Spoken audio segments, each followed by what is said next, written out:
I'm back. Thank you all. Big round of applause again for Jim Tankersley, Adam Ozimek, Kristen Sharp, Spencer Overton, and Byron Auguste. Thank you guys very, very much. We are getting close. Now, let me just remind you, for those of you who don't have any idea who I am because you come in late, by the way, that's Robert Costa over here at the Washington Post. Wonder who he's here for. But he's just awesome. I want to just remind folks, just a second here, right after this session, the Lettieri Labor Market Mojito, the Glickman GDP Gimlet, the Vague Value-Based Vesper, and then the last crafted cocktail, When Life Gives You Clemens. Remember, that's what we're aiming for here. So you guys have been so awesome today. Now it is my pleasure for the last session of this fantastic forum to bring together. We're going to talk about a city transformed, the story of New Orleans. And before I call on the stage, I want to, I told you to buy 2 other books today. Liaquat Ahmed's book, Captains of Capital. Forget it's Liaquat, I'm sorry, but Ahmed, A-H-A-M-E-D. It's an awesome book. And then James Crabtree's book, The Billionaire Raj. This is the next one. In the Shadow of Statues by Mitch Landrieu of New Orleans, a white Southerner confronts history. Fascinating book, just out, and Mitch is going to talk about it a bit. Mitch Landrieu, of course, has been mayor of New Orleans since 2010.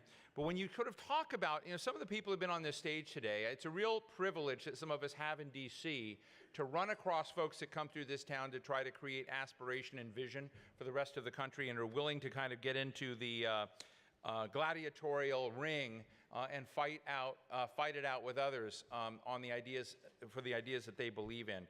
And Mitch Landrieu is someone that I have had the privilege of encountering so many times through the various Atlantic forums and New America forums I've done in the past. And so it's a particular privilege to highlight, I think, the important vision and work that Mitch Landrieu has brought to this. To engage in him in an editorial conversation is my former colleague of The Atlantic, but she's just a kick-ass reporter, one of the best, probably the best political reporter next to Bob Costa in the United States. But I want to say Molly Ball, national political correspondent of Time Magazine, political analyst at CNN. Please welcome to the stage for A City Transformed, the Story of New Orleans, Molly Ball and Mitch Landrieu.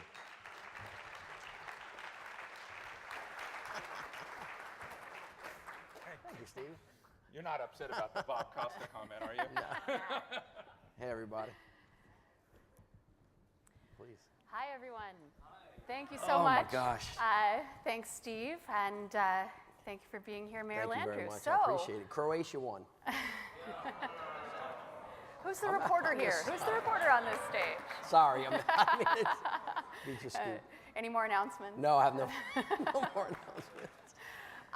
So, you were mayor of New Orleans. You just left office. I did 60 and some odd days ago. Not that anybody's counting. It feels joyful. So what Thank you for asking. What have you been doing? I actually been trying to rest and relax and to get some distance from what was otherwise a pretty impactful job that required a lot of you. Did you do a good job? I think I did. Did people like it? I had a great, some people did.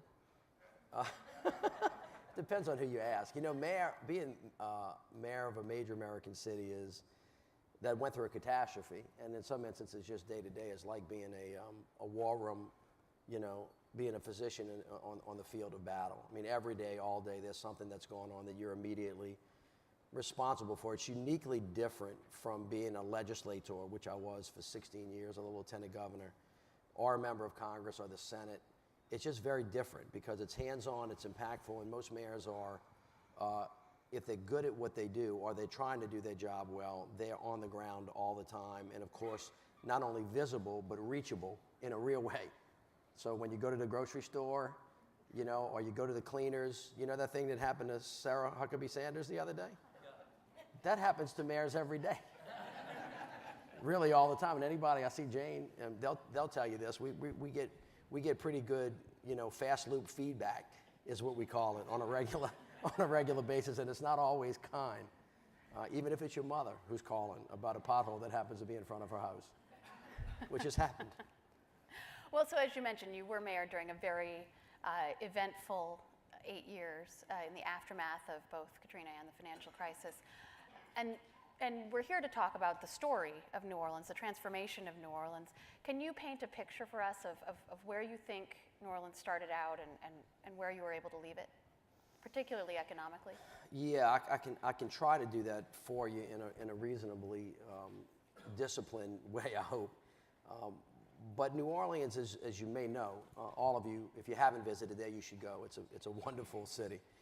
And it has, over many, many, many years, come to represent really the soulfulness of America in so many different ways. And when Katrina hit, you probably all remember where you were, and you probably all remember seeing American citizens sitting on the stoops of the Superdome in both the Convention Center.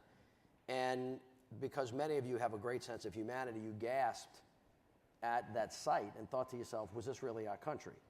Or how did this really happen in America? And now what are we supposed to do about it? People from all over the world wanted to help. In our darkest hour, and it was a really bad one, 500,000 homes were hurt, 250,000 destroyed, 1,800 people lost their lives. It was a dark moment not only for our country and not only for our government, but for all of us included. And what happened in an amazing way was that, and this tends to be a trite phrase, but it was true, angels, people who otherwise would not help anybody else, stopped seeing the divisions and reached out and lifted somebody else up. And that simple act replayed itself millions of times and eventually gave the people the spirit of New Orleans to do what they had to do, which is the hard thing, not only to put their lives back the way it was, but to create a city that actually never was, and today is better than really in many ways it has ever been, understanding that there are still a lot of problems that have yet to be solved. And that really is the miracle of what happened. But I have to say, and I'm going to make a comment about the current state of where we are in the country. But essentially, a couple of things that I learned, or things that everybody in this room already knows. We learned it in kindergarten. You learned it in Bible school, or you learned it because a teacher told you this, that a house divided against itself cannot stand. It cannot stand. It can sustain itself for a period of time. It can hold yourself in painful abeyance, but at the end of the day, it will fall. It will crash in on itself. And the only reason why New Orleans succeeded was because people came together. We began to see value in each other again. We stopped being afraid of each other. We realized that if we helped each other out, each of us had something better and different to give somebody else. We began to relearn what we had already kind of known, but maybe had gotten bad at, which is that diversity is a strength. It's not a weakness. And we became a place that actually wanted to build back in a way that was better than was there before. And I want to spend a minute on this because it's not something that comes to you easily. If any of you have ever been involved in a near-death experience, and I pray that you haven't, but if someone that you know got in a really bad accident, you have someone in your family that had cancer or some other serious illness, when it's over, all you want is to go back to the way it was the day before you learned that it happened. And you want everything else to go away, and you don't want to change anything. In New Orleans, what we had to do is look at ourselves and ask ourselves whether or not, so this is the first thing, do a deep dive on how you really are, on whether or not Katrina had caused all of New Orleans' problems. And of course, what we learned was, notwithstanding all the devastation I told you that storm wrought on us, we realized that there was a good, I'm going to say 50-year history. If you want to argue about other things that are worth arguing about, it could be forever. Bad decisions from the business sector, bad decisions from the government, the inability for people to work together. That created an education system that wasn't teaching, a healthcare delivery system that wasn't healing, an economic system that wasn't putting people to work.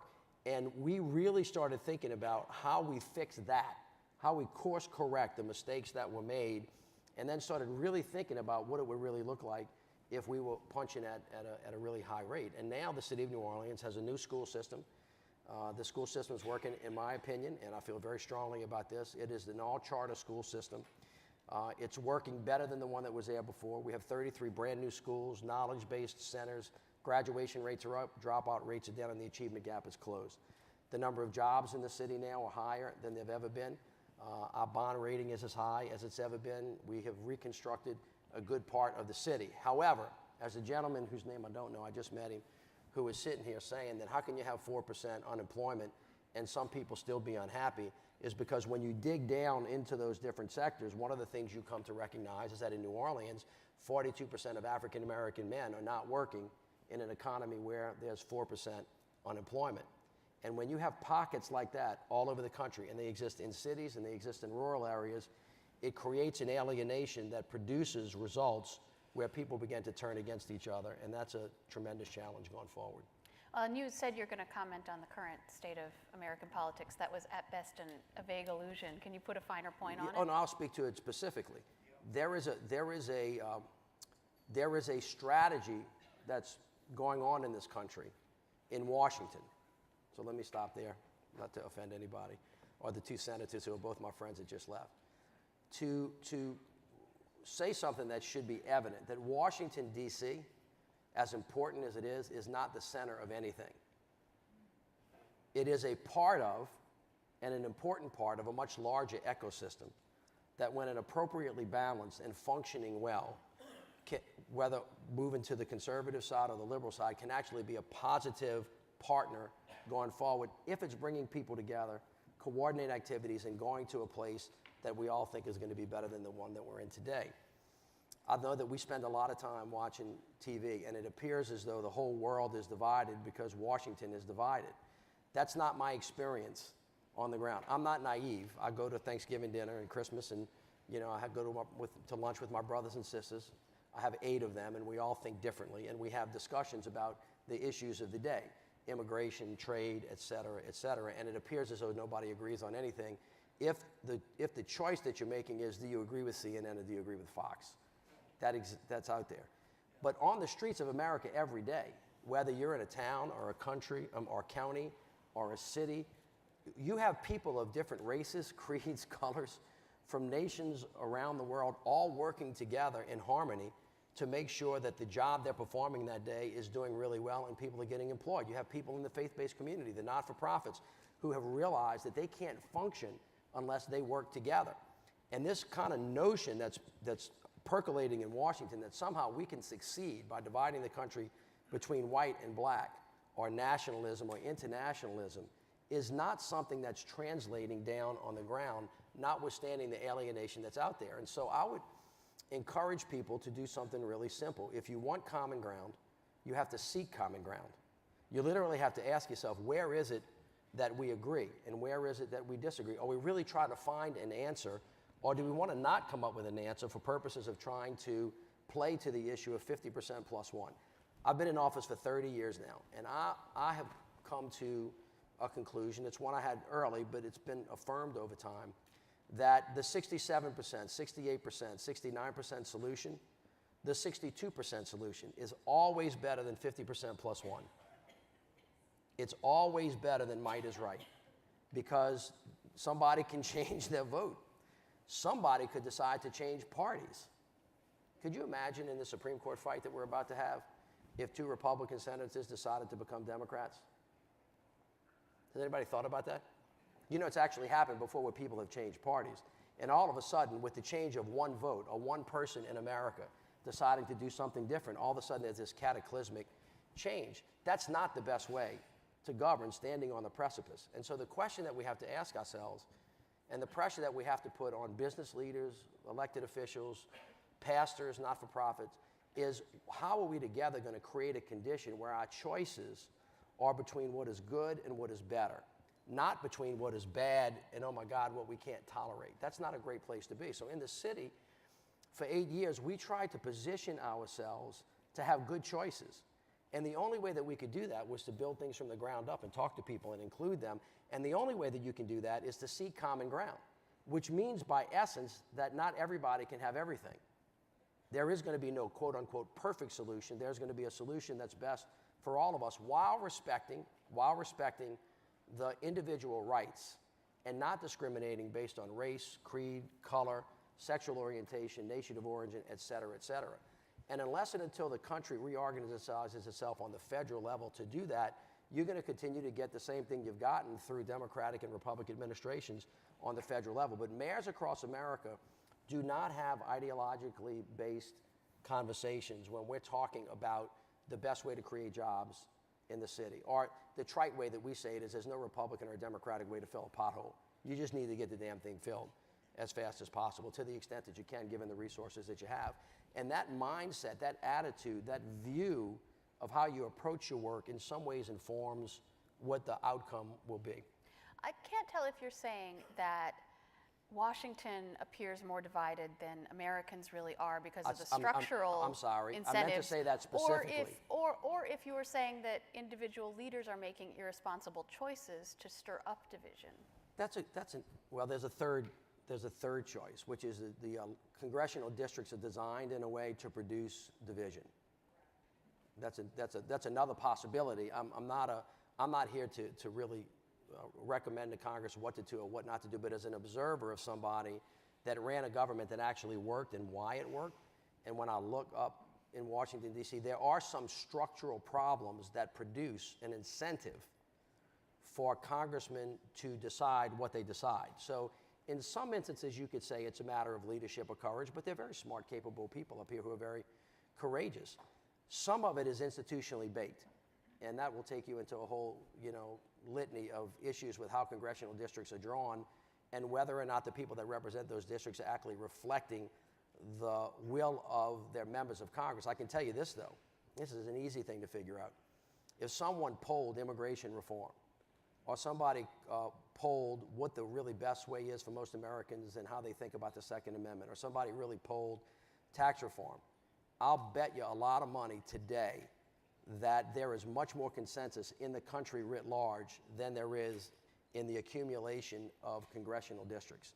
And I don't think Congress is representing the will of the American people writ large. And that's not a partisan statement. It just means that Congress's willingness to have a conversation about anything, which by the way, they don't do very much. I know we do publicly, we all speak on TV, but functionally in Congress, the way democracy actually designed it, which is to bring an issue up on the floor and to have 435 congressmen talk about it and then see if they could resolve the issue. If that's the way the system worked with the people who are there today, like right now, then you'd be able to forge a result. But if you're the Speaker of the House and the rule is that you can't bring up an issue unless half of your caucus, which is generally a quarter of the people of America, say that you can't talk about it, then the issue never gets brought to the House floor. And I don't think the American people, while they may know that, I'm not sure they fully comprehend that issue. And I'm willing to bet if Speaker Ryan let's just take whatever the toughest issue is, there are a lot of them, let's just say it's immigration reform, which is pretty hot right now. I think if they opened up the floor of the House today and said, let 435 of our elected officials really talk about this, accept any amendments, really deal with this, and by the way, everybody is free to vote, I'll bet you Congress could come up with an answer, because there is an answer. And I think that if you put 15 Republican mayors and 15 Democrats, and you did the same thing with governors, and you said you have 3 hours to fix this problem in a way that 60% of the American people agree with, I think they could do it too. And so I do think there's some institutional barriers to it which causes problems, which is to say, in a different way, that governors and mayors are not burdened by that. And what you see in cities is more of a problem-solving exercise going on that's non-ideologically bent and producing what I think are pretty good best practices across the country in all of the areas that you guys spoke about today. And I happen to think that's where the future is, because I don't think there's going to be a lot of progress in Washington, as important as it is. And as I said before, if Washington showed up and they were productive and constructive, it would be a wonderful thing, because I think the federal government is a really important part of what we do. But if they're not, there is a way past it that can get us to where we need to go without waiting on them to solve our problems for us. There's a lot that I want to unpack there, but I do want to go back to, are the people always right? Because I want to go back to your book for a minute, because that's based around the issue of the statues, which I think you got a lot of attention for your very impassioned speech about the Confederate monuments in New Orleans. And that's an issue where I think if you were to poll it, you wouldn't necessarily find popular support for your position, but you felt that you were standing on principle. Is it all so I'd like you to talk about that decision in particular, and then this other concept of, does leadership sometimes mean going against what the people might want? I'm going to answer both of those questions, but I have to correct an assumption that you made. The people of New Orleans always wanted those statues to come down. the city of New Orleans. Those are the people that represented me. I was very close to the people. I knew the issue really, really well.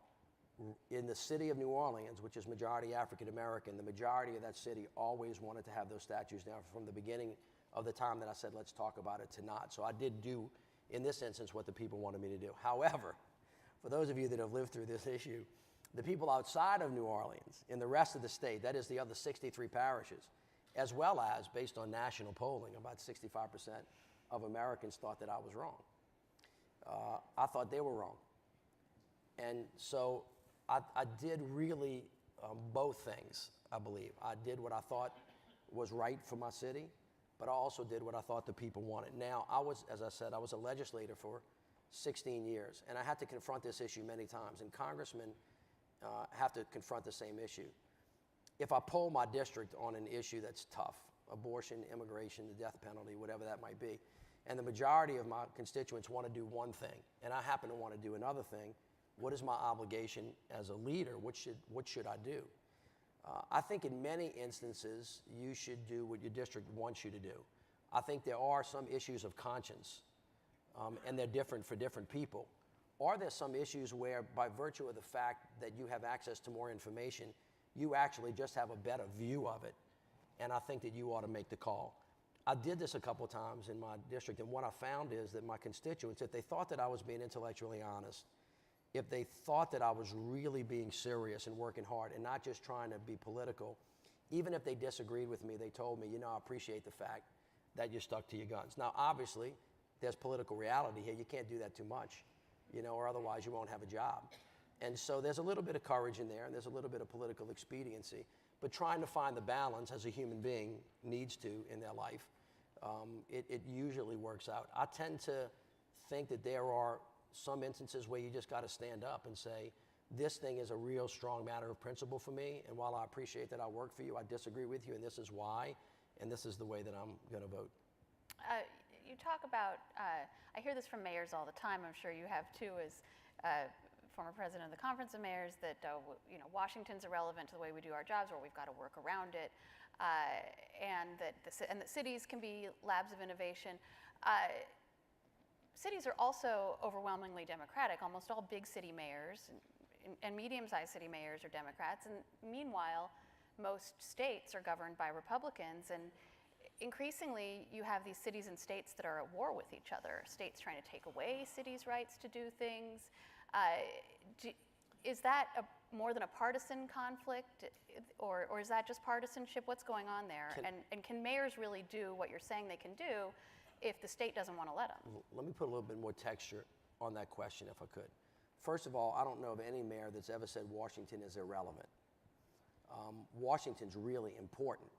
If Washington is doing its job, meaning if it's functioning well, we're all better off. I mean, in government, if the federal, state, and local governments are all pushing in the right direction and they're doing the right thing, notwithstanding the fact that we have family fights, meaning that they're completely not dysfunctional, that's always better for cities to have a partner. The city of New Orleans could have never been rebuilt without the partnership at the end by the Bush administration, and then really aggressively by the Obama administration and congressional leaders. I mean, we had a lot of federal money, could have never rebuilt the city without it. So Washington's never irrelevant. However, if one of your family members just stops showing up and they stop working or they're hard, you have to find a way to work around them in a constructive way. Another way to say that is that as much as we'd like Washington to be there correctly, if they're not there, we don't have to wait for them and we don't have to depend on them.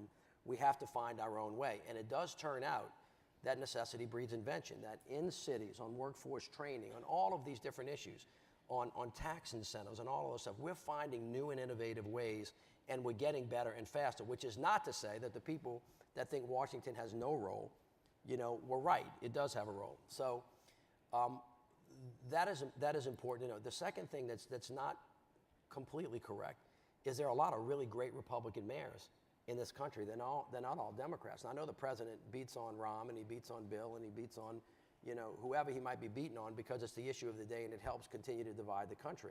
But the reality is that Mick Carnett, who was our president last year, was the mayor in Oklahoma. I think that he's going to be the next governor of Oklahoma, or at least he could. He's running really, really well.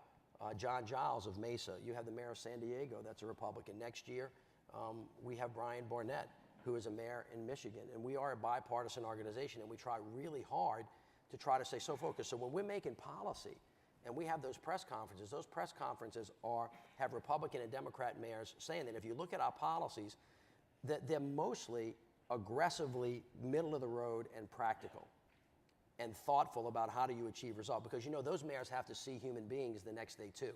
It's not a theoretical discussion when you're talking about separating families or you're talking about, you actually see the people the next day. We actually know a lot about fighting crime and making our streets safe as well. There are not many congressmen or senators or presidents that I know that have to show up on a murder scene and see a body with bullets riddled in it, or go to a hospital and see a police officer with a bullet in the head, or take a minute to explain to the widow how her husband got killed, or show up at the funeral of a 5-year-old. So mayors kind of take umbrage at getting preached to about fighting crime. We're on the streets every day. We don't have the resources that we need to do it. And we need criminal justice reform. We need things that we think will work because it's practical application. We live it and we breathe it every day, which is why we think that we can be helpful going forward and why we offer ourselves to Washington in that way. On the third piece that you mentioned, there is a really not good thing going on. And this is going to bleed for both parties. You have blue states that are telling red cities what to do, and you have red states that are telling blue cities what to do. This can't do anything but get bad for everybody, because in some instances, what governs locally governs best. You have cities in America that are bigger than some countries. I mean, Los Angeles, New York, Chicago are bigger physically and in practical human numbers and GDP than a lot of nations. And you shouldn't have rural lawmakers or people that do not represent the taxpayers and those folks dealing with international commerce and stopping those things. So governors and senators and legislators who may disagree, for example, with the mayor of a city, they should really give that executive and those legislators, who are generally called council members or parish councils, it depends on where you go, a lot of leeway in how you handle that stuff. Of course, unless it's an issue of constitutional import, that's a different thing. But as Mayor Bloomberg said, and he said it best, other than signing treaties and declaring war, mayors pretty much have a portfolio to do what it is that they need to do, especially in building relationships across the water with other cities and other countries that create jobs for themselves, which is why we're interested in tariffs, why we're interested in infrastructure, why we're interested in immigration, because it impacts how people live in our cities and whether they can function well. But is this just a matter of sort of a turf battle between, state jurisdiction and local jurisdiction, or is it a larger cultural divide? Because it seems like there is an increasing separation and division between the culture of rural areas and the culture of urban areas, and the caricature on both ends of the different residents thereof, and it's racially coded, and it has to do with generations. It's and all a of lot those of other things. It's all of those things, and it cuts both ways, and it's not a good practice. It just cuts both ways, and the bigger thing that I'm worried about, this is absolutely going to happen. If Washington, for example, doesn't show up on infrastructure, so we got a $5 trillion infrastructure deficit. I know that sounds gobbledygook, but you know what it means when you ride through the streets, or your sewer systems or your rail systems. They're not functioning very well. And the country always did better when we all put in the pot and all made sure that we had the tools that we needed to compete against China and everywhere else in the world. And if that money's not coming the way it has in the past, then the infrastructure is not going to get rebuilt. If the tax code doesn't create other opportunities for that, it's not going to get rebuilt. Now, what's going to happen? There are going to be some cities that are really wealthy. New York is one of them. Chicago is another. Los Angeles is another. And there are a whole host of others who will be in a better position to deal with income inequality and the economic divide. And then there will be other cities that won't. So then you're going to have rich cities, then you're going to have poor cities. And we had that back in the 60s. And people recall when you had that sense of alienation that currently exists right now between rural and urban, that people are trying to figure out. When you have that between city and city, that can't really work out well over a long period of time, which is why we had revenue sharing formulas that actually started in the Nixon administration. President Nixon, for all the bad publicity he's gotten about his presidency, much of which, in my opinion, was deserved, one of the things that people forget was that as it relates to federal-state relations, he actually kind of really understood better than most presidents that you needed both of those things to work together. So putting ideology aside, just making sure the trains run on time, just making sure the streets get rebuilt, just making sure the airports are functioning. Cities have got to function well because, by the way, 85% of the people in this country are going to live in cities by 2040.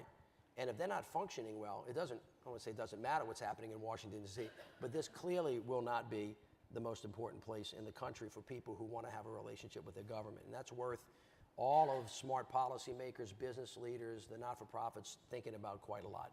A lot more I want to ask you, but we're running out of time, so I have to ask what you're doing next and whether you're running for president, and if not you, then who? First of all, I'm not running, but thank you for asking. Secondly, I really am I'm trying to, if they have any politicians in this room, they'll understand this. When you're in the fight, you're so busy all the time, you know, you can't think, and you can't get any distance, and you don't have time to really just gather perspective. 30 years is a lot of time to be in office. I had a number of different tours of duty. I enjoyed them all. I was blessed to do it. I loved my job. I thought I was good at it, and I thought that I was impactful. But what I'm trying to do really now is actually just kind of get some distance and some perspective before I think about what I'm going to do next in my life. I'm only 58 years old. I have 5 children, and so I have a whole lot of gas left in my tank. And whether it's going to be in the political realm or the commercial realm or the philanthropic realm, I haven't decided yet. I'm hoping that I'm going to have at least the opportunity to do something somewhere because it's scary when you don't have a job. So I don't have a job. You know what that's like. So Another anyway, unemployment crisis. Yeah, I might up go here work on for the stage. Atlantic or something like that. You never know. I can write. So I don't know, and I'm not trying to be evasive. I just don't know. It's too early to really think about, and I haven't had time really to process it all. But we can end on an easy question then. How do you fix the Democratic Party? Well, I'm not trying to be cute here. I don't speak for the Democratic Party, and I But wouldn't. you've heard of it. I wouldn't. Yeah, I have, of course.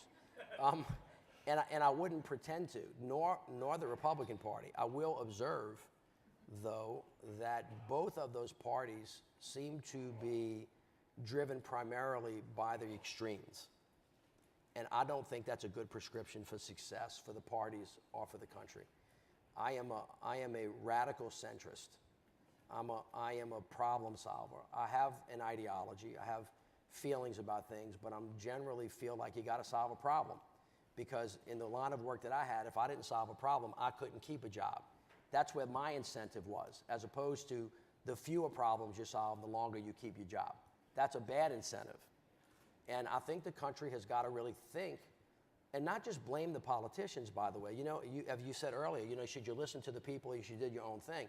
You might consider the fact, all you wonderful American citizens sitting out there, that your elected officials are doing exactly what you've asked them to do.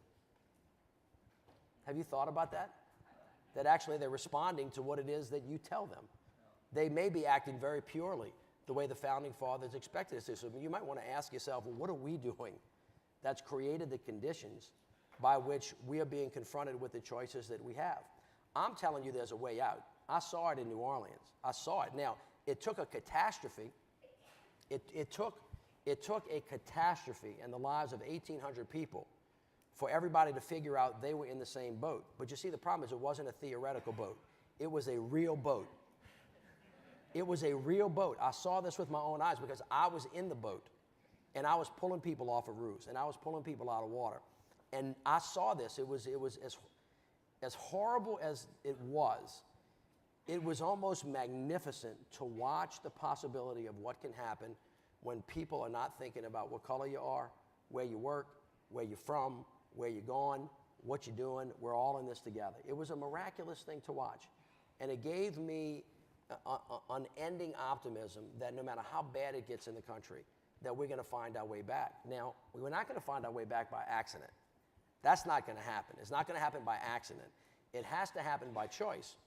So I would ask you, in the world that you live in, to first of all understand you can't live in a silo. If you live in the business sector, meet somebody who's in the faith-based community. If you're in the faith-based community, meet somebody that's in the not-for-profit community. If all of you don't know each other, get together and go see your mayor or your councilman and make sure you're all at the same table together.